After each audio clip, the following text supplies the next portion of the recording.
Good evening. This is quite extraordinary. I am Ed Hirschfield, the president of Temple Israel, and I'm thrilled to welcome you all here to this, as I said, incredible and very exciting event. I'd like to call on Rabbi Ron Fish, our senior rabbi, to say a few words. Truly, very few words. It is a pleasure to see so many people here together. This is sort of backwards. We don't usually start with Kiddush and then continue with the program, but it's a nice format. Maybe we should think about that. What do you think? That gets applause.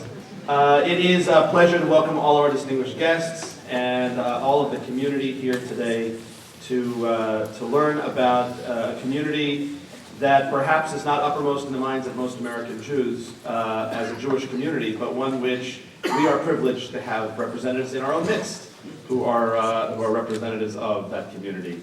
The experience of the Irish Jewish community is one of note for the Jewish people of the state of Israel, Jews all over the world, and in many ways we are all here to learn from the success of that community in having laid down a marker for the Jewish future. I think one thing in particular we perhaps need to work for together is to learn how the Irish community has been a force for peace, and we can pray for peace for us, for Israel, for the whole world, which is a combination of courage in the face of terror, and also the knowledge that we are all one community made up of brothers and sisters across religious lines and national lines, joined together in our hopes for a world that is healed. So I again want to welcome all of you with gratitude that you're joining us today, and I'm going to give it back to our president, Ed Briscoe. Thank you, Rabbi. I have three very quick tasks to perform, and then I'll turn it over to David Briscoe. First, I'd like to welcome some of the distinguished guests that are here this evening. State Senator Jim Timolty and three state representatives, Lou Kafka, Claire Cronin, and Walter Timolty. Thank you very, very much for taking time away from your schedules and joining us this evening. The other two things I need to do are first, to give you an outline of the program this evening. We're honored to have several other distinguished guests who will be addressing you briefly, and David Briscoe will tell you a little bit more about them. Following that, there'll be an introduction to the movie. We'll then enjoy this remarkable film, which the director, Valerie Lapin, who's with us this evening, took on and produced. Valerie's here also with her husband, Larry Ganley, and they traveled all the way from San Francisco. And as a bonus, got to see Valerie's mother, Ruth, who's with us this evening, and some other members of Valerie's family, her nephews, who are here too. So thank you very, very much, Valerie and Michael, especially for coming such a great distance. So after the movie, Valerie will have a question and answer session. And following the Q&A session, she'll also be available if any of you would like to come up, those of you who don't want to rush out and see who's winning Best Actor or Best Actress, you'll be able to ask Valerie some additional questions. The last thing, and then I'll get off the stage and turn it over to David, is I want to thank several people in addition to Valerie who have made this evening possible. First, the members of our Adult and Family Education Committee, chaired by David Getz, Janet Aronson, Stephanie Gam, Steve Steinberg, Stacy Chorney, Elliot Feldman, Chuck Levine, Aaron Fischel, Art Newman, and Temple Vice President Beth Lapin, all of whom really worked very, very hard to make this happen. Also to Ron Zick and Larry Sandberg for handling technology. Hopefully we won't need them after I'm done. David Beckman for some equipment assistance, and our Executive Director Benjamin Marin, and Marla Foreman and the rest of the office staff for all their administrative support. But most importantly, a huge thank you to the entire Brisco family, David, Carol, Adam, and Leah, and especially who were really for everything that they did in the course of this evening. David conceived of this event. He's toiled tirelessly to make it a reality. I know it's been a labor of love for David, and now I'd like to turn the rest of the program over to David Briscoe.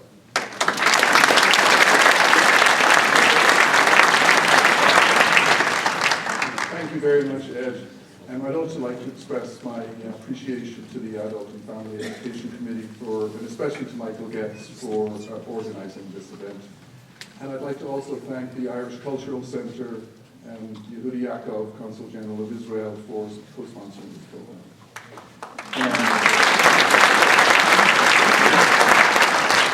Of course, Valerie for traveling from San Francisco. That made it happen. My family and I are extraordinarily proud of the huge interest in the Irish Jewish community and the roles they've played in both Irish society, in the fight for Irish freedom, as revolutionaries, and in the establishment of the State of Israel. And we thank everybody for coming here to this program and in honor of my father who passed away last September. I'd especially like to thank Valerie Lapin Ganley, the Irish Consul General, for her support, as well as Yehuda Yaakov, and the Irish Cultural Centre, famous Seamus as we call him, Seamus Mulligan, and the Era Society, Charitable Irish, Irish American Partnership, as well as membership, members of leadership of Jewish organizations, specifically the AJC and World Boston. My brother Daniel and I grew up in Dublin in a house that was just alive with Irish politics. There was an intense sense of pride in the concept of public service, and it was always evident to any visitor and in any discussion that happened in the house. My uncle, Ben Briscoe, was a member of the Irish Parliament for as long as I can remember, and it was not uncommon for us to go to Dáil Éireann, that's the House of Parliament there, and just meet politicians and state representatives. This was sort of a normal course of events. And we understood that life and that work very intensely. My father, Joseph, was known to everybody as Uncle Joe. He devoted a significant amount of his time to local community, specifically Irish community, but also very much the Jewish community, and he was a great supporter of many national agendas. And he was very much a supporter of Ireland in terms of its role within Europe. He was well known to Irish political life, and he wore his army uniform proudly at formal events. He was a member of the Irish Army Reserves for nearly 50 years. His father, my grandfather, Robert Briscoe, is well known to many of you here, and he's well known to a lot in the Irish American and Jewish American communities. My brother and I understood the enormous contributions he had made to Irish politics as a member of Parliament. These were mainly through stories, but we could get a sense and we could feel his intense devotion to Ireland as an Irishman and as a revolutionary in the Civil War. We were also very aware of how he always had to balance this loyalty for Ireland as he evolved as a leader in Europe and in the US in promoting his Jewish identity, and especially his intense support for Jabotinsky and the New Zionist movement. He spent a lot of time with Jabotinsky in terms of his quest to, and success in getting Jews out of Holocaust Europe and to Palestine. And Kevin McCarthy, who's an Irish historian, wrote a book, and I met him for the first time approximately a month ago, around about the time that he published this book. And Ron has a slide of the book that we can show here. So this book was launched in January of this year, and it tells a story based on recently uncovered archives about this history and about my grandfather in terms of what he did for Ireland and also with the New Zionist movement. And much of the history was unknown to us, and when I say us, I mean our family. Prior to Kevin's research, he's not a member of our family, he's actually from Cork, as Fanula is. And our extended family and ourselves are just somewhat in awe of many of the trials and tribulations that were uncovered as a result of his research. And in an email, Kevin had written to me that my father was a great support to him and helped him access material, and he specifically said that my father was resolute in ensuring that this study was based on documents and facts, not just stories. So what I would say that in this centennial year, in the anniversary of the 1916 Rising, which was the beginning of the Irish Civil War, our shared experiences should hopefully initiate a dialogue among the Irish, the Jewish, and the Israeli leaders, specifically in no better place than here in Boston. And I'd like to sort of highlight that there are many historical common bonds, and I hope that you learn a lot about them in the course of this movie, Shalom, Ireland. So with that said, I think I'll step down for a little bit. I'd like to introduce some of our distinguished guests. Specifically, I'd like to first of all ask Valerie Lapin to say a few words. And Fanula is recently, I should say recently, it's been nearly 3-4 months now anyway. She's sort of a visitor to Boston still, and really happy you joined us here tonight, Fanula. Thanks for taking time.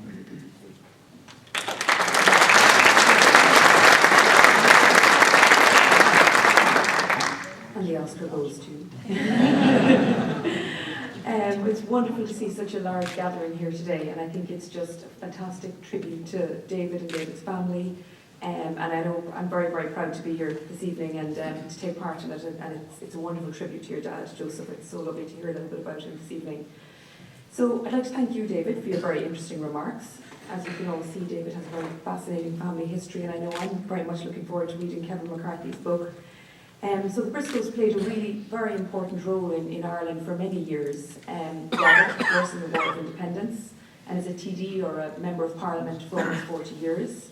And David's uncle Ben as a TD for a further 37 years. But I would have been most familiar with him, I think, as a very extremely popular Lord Mayor of Dublin. That's what resonates in my mind when I hear Ben Briscoe. But there are many other links between Ireland and Israel that I'd like to touch on briefly this evening. So as well as claiming the Briscoes, we're also very proud of our connection to the Herzog family in Ireland. Yitzhak, as many of you know, was Chief Rabbi of Ireland, and his son Haim was born in Belfast and then migrated to Israel in the 30s, where he went on to become president. And I believe his son Yitzhak today continues the very good political family tradition. There are also many cultural links that join our two nations. Our own embassy, the Irish Embassy in Tel Aviv, promotes Irish cultural visits to Israel, and we've also helped support Irish cultural studies programs in Israeli universities. And as you mentioned, David, in the 1990s, or sorry, I believe it was Rabbi Fish actually mentioned in the 1990s, the blossoming Middle East process actually, as well as the South African process, did a lot to encourage new movement and fresh thinking in the Irish peace process. And now we are trying to return the favour by hosting groups from Israel and Palestine who can come to Northern Ireland, take a little bit of time out from the difficulties back home, and meet with participants in the Irish peace process and take from them the lessons that are most useful for the peace process in the Middle East. So, and I'm happy to say already this year, even though we're only into February, we've had 2 groups, so that's a good start to 2016. And my department, the Department of Foreign Affairs and Trade, will visit Israel later this year to look for new partners so that we can step up this very important engagement. One of our government's priorities, and it's particularly important I think in this centenary year, has been the development of our links with the diaspora, our own diaspora, and that's for our benefit and for the diaspora's benefit. And of course, Israel, as we all know, is a world leader in this. It sets the gold standard for diaspora engagement. So I know our government is very grateful for the generosity that Israel has shown in sharing lessons with us and helping us to develop our own thinking and policies on that. And one other very significant connection between our two countries, of course, is the fact that for many years now, Ireland has deployed a very significant part of our very small armed forces in peacekeeping missions around Israel's borders, and we've been strongly committed to do what we can to help maintain stability on borders with Lebanon and Syria. And the final link I'd like to mention tonight, and I think it's particularly pertinent this year, is that there was a forest named after our president, Eamon de Valera, in Galilee, and apparently that was dedicated to him in the mid-1960s as a symbol of the deep friendship between Ireland and Israel that I know we're all continuing to honour here this evening. So speaking of Eamon de Valera brings me on to one other topic that I'd like to touch on very briefly this evening, which is the centenary of the Irish Rising. So this year marks 100 years since the Rising took place, and that was a seminal event in Irish history which set us on our path to independence. So in Ireland it's going to be marked in a major way, in state ceremonials, in art programmes, in schools, by the Defence Forces, in many, many ways. But given I've mentioned our diaspora, of course, is a huge part of the Irish story, the 1916 Rising is also going to be commemorated around the globe. But I think nowhere more so than here in the United States, given the specific particular resonance it has for the United States.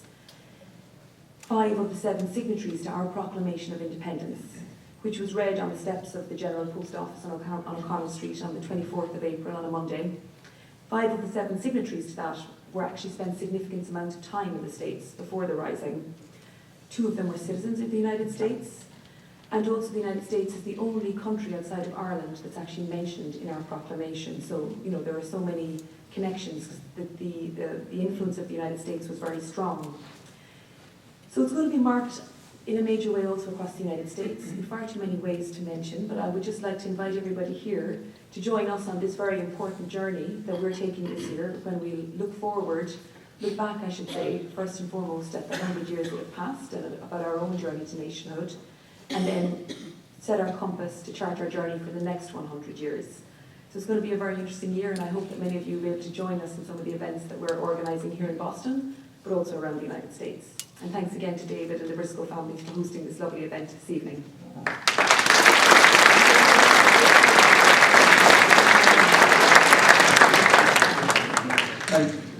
Thank you, Fanua. I just want to mention that in this book, I've been trying to read this book, it mentioned that my grandfather was he was exiled he was imprisoned and actually was sent away to New York, so he was with the revolutionaries in New York at the time of the rising. And he wrote a letter that Kevin is in the book. He says, on hearing of the executions, Brisco confessed to feeling his heart was torn from his body. However, they all also realized instantly that it was the worst mistake England at that time could ever make because it aroused a firestorm of resentment in Irishmen throughout the world. So yeah, it's quite amazing, the whole story, and look forward to some of the celebrations. I'd next like to introduce Yehudi Yaakov, who is the Consul General to Israel here in Boston.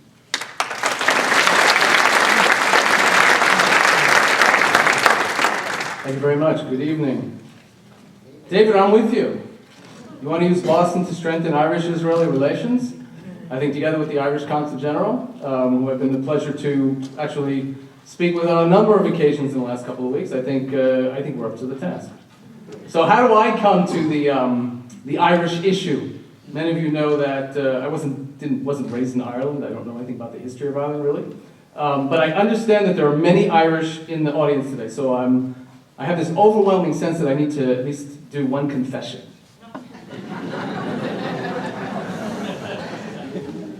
So here's my one confession, and if the mood overtakes me, I'll make another one. My first girlfriend was Irish.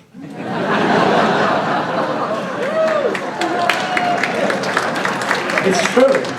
Now, we were only 5 years old, and it was a little peck behind the bushes, but she was my girlfriend. I think her name was Janet. Another confession. Many of you know I was born and raised in New York, right?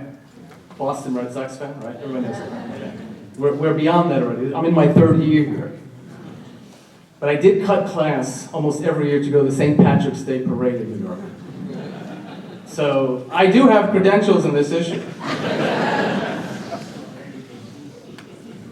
Irish Consul General, honored by your presence, elected officials, David Briscoe, who's been an untiring ally and confidant in discussing ways how Boston can be just much more relevant to this end.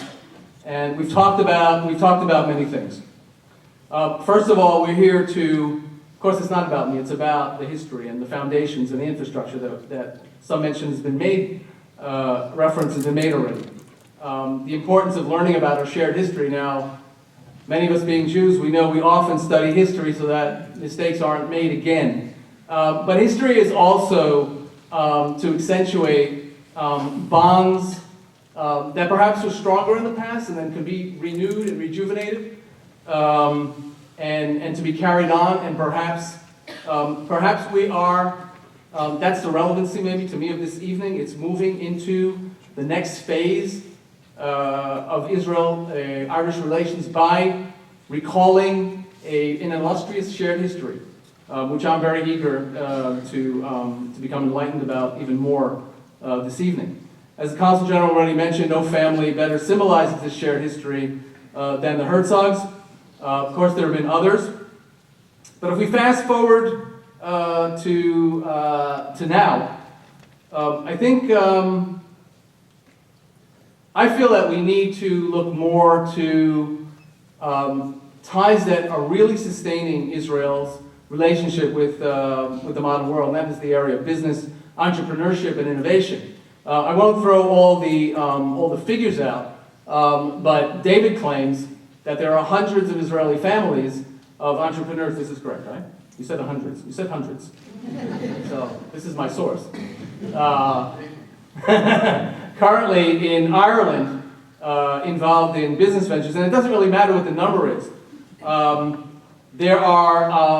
There's an ongoing number of Israeli companies setting up shop in Ireland and vice versa.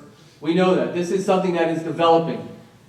We have seen recently young Irish entrepreneurs enthusiastically expressing an interest in further welding the relationship with their Israeli counterparts. I believe that, and I've said this to the powers that be, that the establishment only a couple of weeks ago of Mass Challenge Israel in Jerusalem, which is not an Israeli organization, that is going to bring entrepreneurs and potential entrepreneurs from all over the world. I'm hoping that we will also see Irish entrepreneurs at Mass Challenge Israel in Jerusalem. I think that would be a great target goal to focus on, and I'm hopeful that it will happen.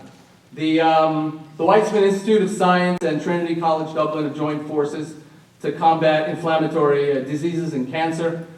We know that there's an increasing number of Irish students, particularly in business administration and innovation, who are taking more and more interest in Israel. And I think that we're looking now, with the new generation on both sides, looking to something which will flourish sooner rather than later into a very, very robust partnership. At the end of the day, it's about partnerships. It's not about me making money off of you and you making money off of me. It's about partnering. It's about bringing to the world, banging our heads together, bringing to the world a better idea, a better solution to a challenge than we had previously. And I strongly believe, having grown up with the Irish, another confession, I played baseball for a Catholic church. I think that we're approaching the horizon of something really, really exciting. So hopefully I can infect you with that excitement and encourage those who might have the opportunity to contribute to it, And if not, you're left with the only option. Go to Israel and have a good Irish beer at Molly's Bloom pub in Tel Aviv. Thank you.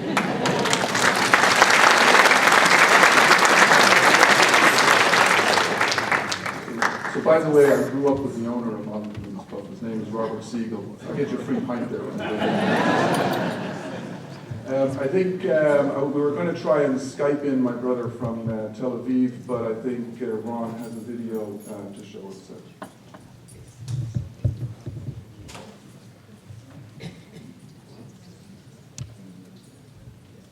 My name is David Briscoe. I'm David's brother, and I'd like to thank all the distinguished sponsors and guests who've come here to make this evening happen in memory of our late dear father, Joe Briscoe. There's nothing that would have pleased Dad more than to see the Irish and Israeli consuls sitting here together and making this evening happen in such a special way. The roots of the birth of the Irish Republic and the State of Israel are very much intertwined, and I, as the Israeli branch of a very deep-rooted Irish family, know this and understand this very, very well. I think that Shalom Ireland will show this to a certain extent, and I would just add that I've just seen the plaque that has been put on the first Cromwell tank that was owned by the Israeli army. It was actually stolen from the British army by an Irish soldier in the British army. His name was Nick Flanagan, and he operated the tank for the Israelis during the War of Independence. So it was another Irishman who contributed to the birth of the State of Israel.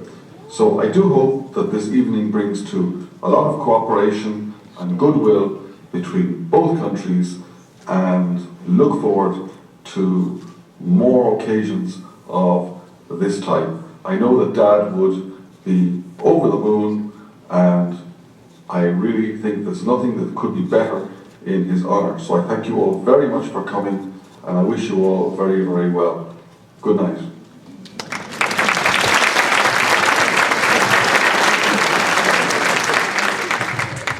Next we have Seamus Mulligan, who's the president of the Irish Cultural Centre, and would like to say a few words.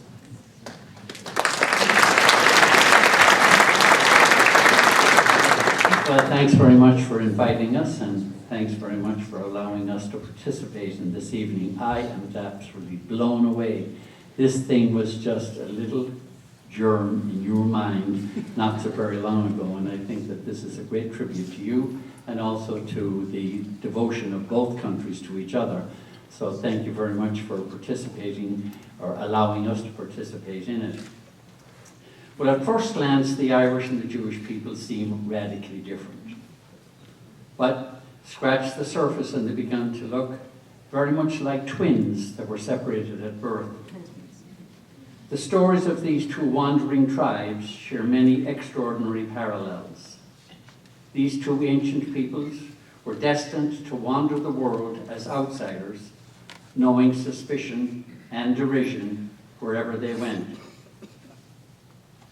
Throughout it all, both maintained tight and close bonds with their own kin, even in the farthest corners of the earth. Both have homelands that are small, sacred, and contested, and very ancient. Ireland and Israel both boast monuments far older than the pyramids in Egypt. Some even dare to speculate that the Irish may very well be connected to one of the lost tribes of Israel, or at least Leon Uris in his book Trinity. Certainly stone burial chambers called dolmens are found in both Ireland and Israel, and these date to about 4000 before Christ. Yet, any such mysterious common origins are now lost in time. And then we have, in more recent years, and in more recent centuries, the Irish and the Jews have inordinately swollen the ranks of genius. A disproportionate number of Nobel laureates have Jewish or Irish origins. Both peoples also suffered death and cruelty at the hands of the oppressors. While many now live in small, beautiful, and intense homelands of Ireland and Israel, the greater portion of both tribes remain scattered to the four corners of the earth. The Irish diaspora at 90 million right now, and the Jewish diaspora at 25 million. Both tribes most particularly found a home in the United States. And from humble beginnings in America, these two ethnic groups rose to prominence by the middle of the 20th century. By the time of President John F. Kennedy's election in 1960, Irish and Jewish Americans were the two wealthiest and most successful ethnic groups in the United States. And when these two peoples melted together in the great melting pot of America, their collaboration in some part of most extraordinary human achievements of all time, the space race, the moon landings, and the defeat of communism and Nazism. Didn't tie the page. And this latter enterprise is attested to in cold white marble at the American Cemetery in Normandy, where many Irish Americans and Jewish Americans lie side by side. In 432, St. Patrick brought the Christian teachings and the ancient Jewish law to Ireland. Embedded intrinsically within the Christianity is the Jewish law, the sacred Ten Commandments, and the knowledge of one God, which both peoples hold in common to this day. We remember, too, that Jesus himself was a Jew. In Ireland, it was stored and nurtured through the Dark Ages.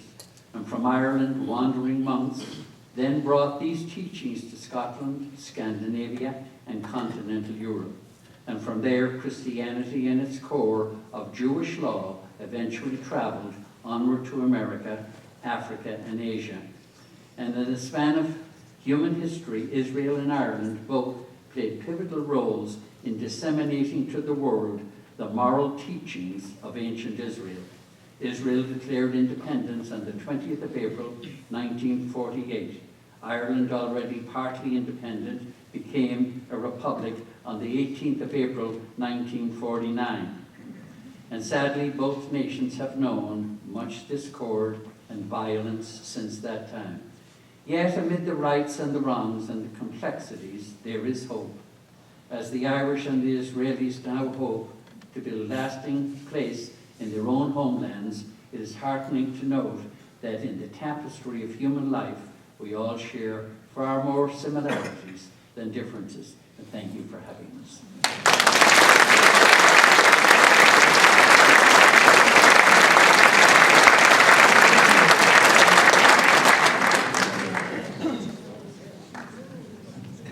Thanks so much, James. So now you know why I'm a great fan of the Irish Cultural Centre in Canton. So if anybody wants to join the Irish Cultural Centre from here, you can contact Seamus or myself. I'd next like to ask Joe Leary of the Irish-American Partnership to say a few words. Joe. I haven't really prepared anything, so I'm devastated by your remarks, Seamus. Put me to shame. I'm honored to be here. The reason I'm here is that I formed a friendship with Ben Briscoe, Robert Briscoe's son. Ben was mayor of Dublin and a member of the Irish Parliament, as we've heard. He was a bit of a devil, I must tell you. And there's a picture of him and Ray Flynn in my office, opening our office back in 1989 when he came here. And he was a robust fellow, and he said, now tomorrow we're marching in the St. Patrick's Day Parade. And I hadn't frankly seen it before. He said, you're coming with me.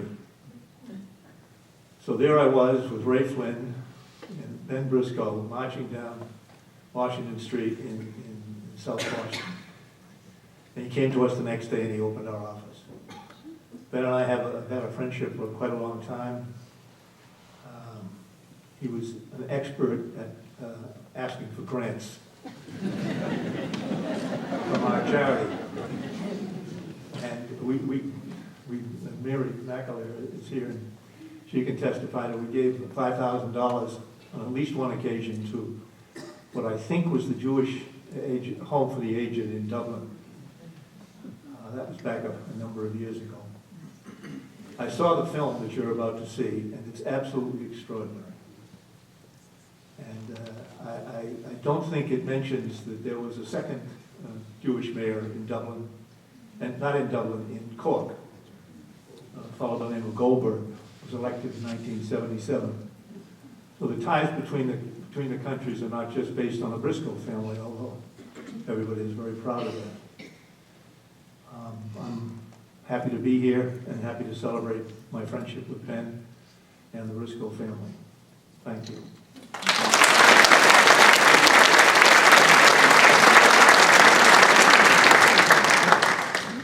Thank you very much, Joe. And without further ado, we have Valerie Lapin introduce the movie Shalom, Ireland. Valerie, thank you so much for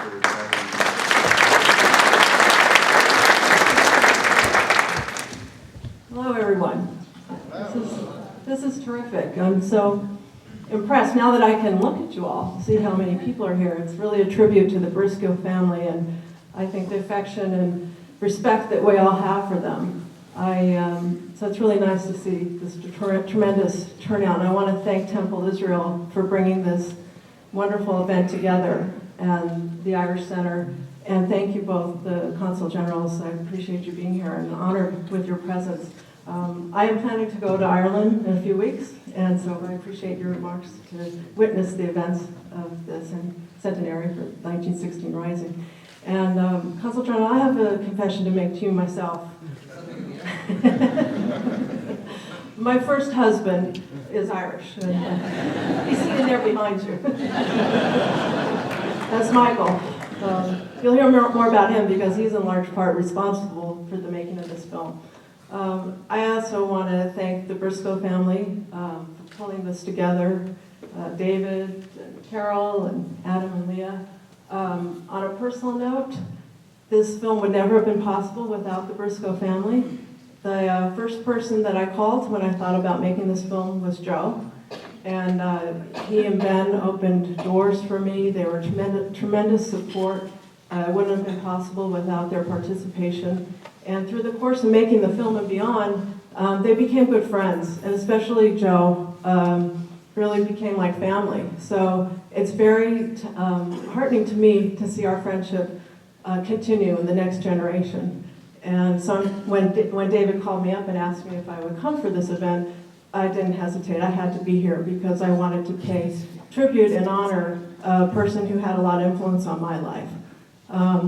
So can I just ask, for a show of hands here, how many Irish are in the house? Wow.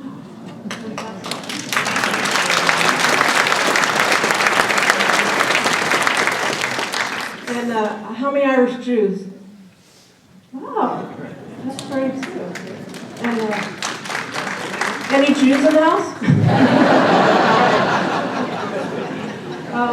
And also, can I ask, how many people knew Joe? Yeah. So all of you will understand when I say that Joe was a tremendous personality. He was a warm person, a welcoming person. I think that the Brisco family stands as a model for all of us about civic participation and honoring our community. As any of you know, who knew Joe, he had a tremendous, he was a patriot. He was an Irish patriot. He was very proud of that. He was also incredibly proud of his Irish Jewish heritage and of being Jewish.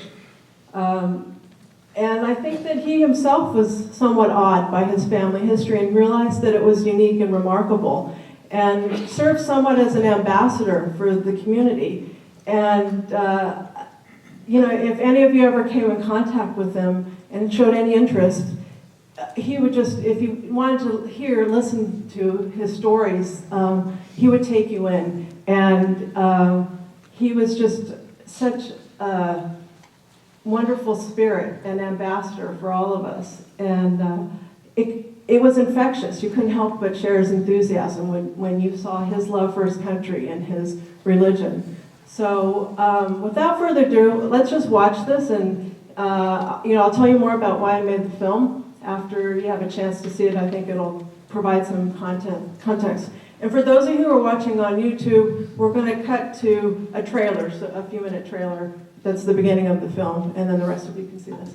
So thank you all for being here.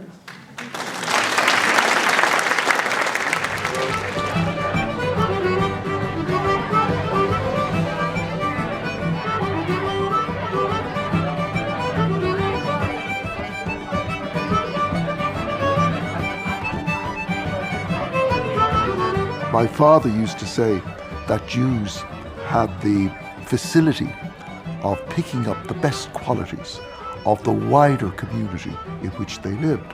For instance, the German Jews were inclined to be a bit arrogant. The British Jews were inclined to be a bit pompous. The American Jews were inclined to be a bit boastful. And he said the Irish Jews were the friendliest Jews in the world. They also, unfortunately, drank more than any other Jews.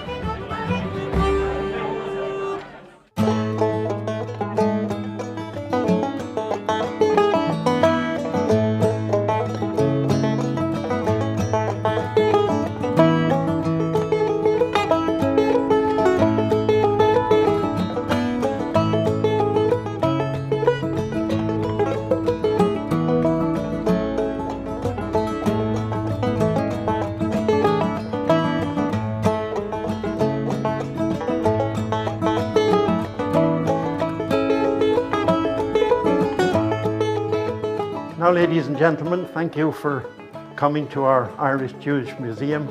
We give you Céad Míle Fáilte, if you know what that means, 100,000 welcomes in Irish. And in Hebrew, it's Shalom. I'm sure it's going to be of interest to you. If you'd like to look around, I'd be glad to answer any questions you may have regarding the community. You may notice we have an old-fashioned moil knife, if you know what that means. A circumcision knife. That was used, we'll say, about 100 years ago to circumcise a little boy, a Jewish boy, 8 days after he was born. Right, okay. But that knife has only been used once? Oh no, it would be sharpened. But it's a different method at the moment. You may notice the table there, which symbolizes a Friday night table celebrated by most Orthodox Jewish households. The lady of the house, the wife, usually says a blessing over the candlesticks. Do you find that those customs are still very much held to?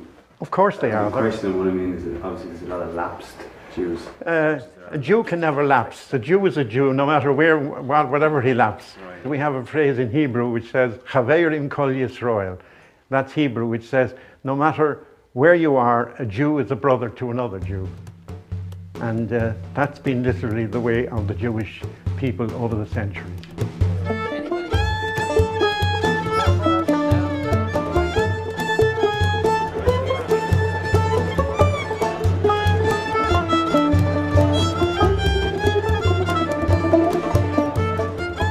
Ireland's Jewish population has always been small, but the Jews of Ireland have played a remarkable yet little known role in the history of the country.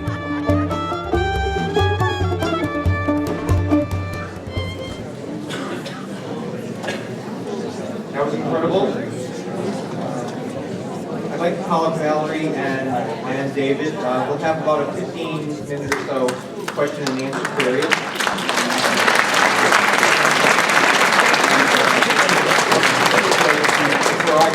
And ask you the question that you sort of hinted at before. What led you to make this film? And tell us a little bit about yourself and your background, how this came to be. First, I'd like to introduce several very special guests who are here with me this evening. My mother, Ruth, is right in front of me in the second row. And next to her is my nephew, Andrew, and my other nephew, Josh, and my husband, Michael Ganley. So the question is, why did I make this film? I grew up in Los Angeles and raised in a Jewish family, and I really didn't know a whole lot about my heritage, my background. We knew that my great-grandparents came from somewhere in Russia, and that was about it. When I met Michael, I was really impressed with his strong sense of pride in his Irish-American culture, and that was really kind of infectious, and I grew to love the Irish people and culture and became very interested in the history and kind of felt like I adopted that culture. And in the early 90s, we went over to Ireland. It was my first trip. And Michael actually found that there, in a guidebook, that there was the Irish Jewish Museum. And the two of us were kind of amused by it. We were curious. We didn't know that there were any Jews in Ireland. So we rang them up, and they're only open a few hours a week, so I had to make sure that we went over there at the right time. And they said, come on over, we'll be waiting for you. And we got there, we drove up, and there were these two women waiting for us outside, ready to take us on a tour. And I took a look at them, and they looked just like my Jewish grandmothers. And I remember them walking down the street in Fairfax. Fairfax is just the main corridor of one of the predominantly Jewish communities in Los Angeles. And the way they dressed, their mannerisms were very similar. But when they started to speak, they had these beautiful Irish accents, and so it was kind of a double take. It was kind of surreal, because then they also started to lace their language with Yiddish. So I didn't know where I was.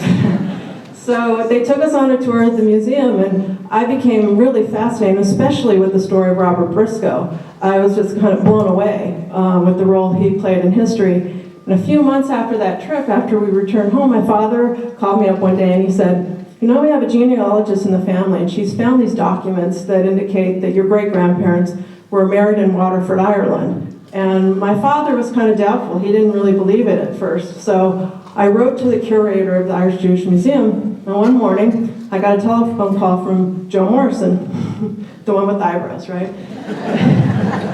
And he said, you know, the curator, I'm a volunteer docent at the museum. The museum's all run by volunteers. And the curator gave me your letter because my mother was a Lapin, which is my name. And she, you know, as Joe said in the film, he grew up in Limerick, but he had an uncle who lived in Limerick in Waterford, about 20 years after the time that my great-grandparents were married there. So we could never figure out the direct connection, but we figured first of all, how many Jews are there in Ireland, right? And how many Jews would there be with the same name? So we decided that we were cousins.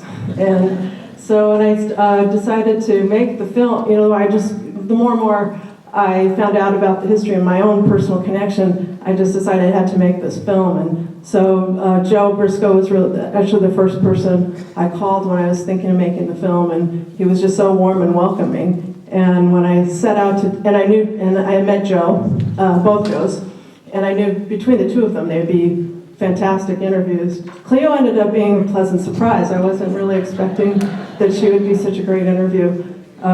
So when I set out to make the film, I really felt like I wanted to make something that was a celebration of my own culture, the culture that I felt like I had adopted when I married into Michael's family, and then later found out is actually part of my own history too. So I had envisioned and hoped that the film would create events like this, these cross-cultural events where people could really come together and learn about each other's cultures and backgrounds and create a better understanding between the two cultures and build bridges. So I think you're all evidence of that it worked in some way, so thank you.